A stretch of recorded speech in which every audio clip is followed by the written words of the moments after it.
When you're stuck in automatic patterns, which is 95% of your day, you don't even realize that you're in them.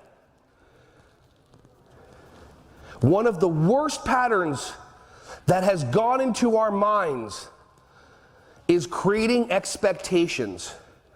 How many people have ever created an expectation for another human being? Who's ever created an expectation for another human being? Never shared the expectation with them. So when they don't fulfill the expectation that they know nothing about, who are you mad at? How does that make any sense whatsoever? Can I borrow someone as a helper in their chair just to demonstrate what we do all the time? Just somebody, if you want, raise your hand. All right, over there. Ready? I'm gonna do exactly what we do all the time. But I'm going to be a little obnoxious about it. Believe it or not, I can be that way for the people that know me. Ready? Okay. Why didn't you do it? So I created an expectation in my mind that she would stand up, do YMCA, and then sit back down. I didn't share the expectation with her. So there's no way that she would know it.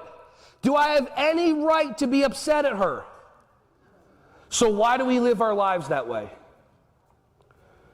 Why do we live our lives in a way where we create all these expectations and don't share it?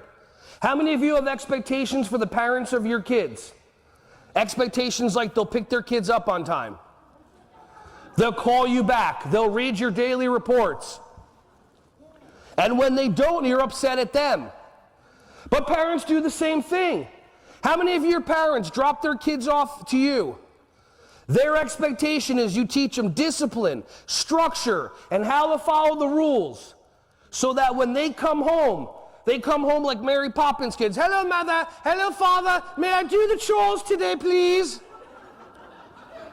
And then parents are surprised. Then they do this one. Ever have this? How bad was he today? And then she'll go, oh, no, he was great, he was fantastic, he was good. It's a little challenging in the beginning, and then we tried this, he tested us, it's a Monday, obviously maybe something might have happened on Saturday and Sunday in a rule-less environment, and then the parent just looks at you and go, yeah, that's great. Seriously, don't lie to me, how bad was he? Because the parents can't even grasp that they have something to do with their child's behavior.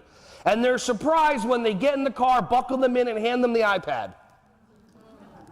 Hey everyone, thank you so much for watching my videos. Ron Schwally here. Just wanted to say I appreciate you. Feel free to like, subscribe, and click on the bell if you want to see more videos coming your way to be alerted. Just thank you so much, and feel free to share this content with anybody who you think would find some value from this. Have an awesome, joyous, wonderful, breath-filled rest of your day.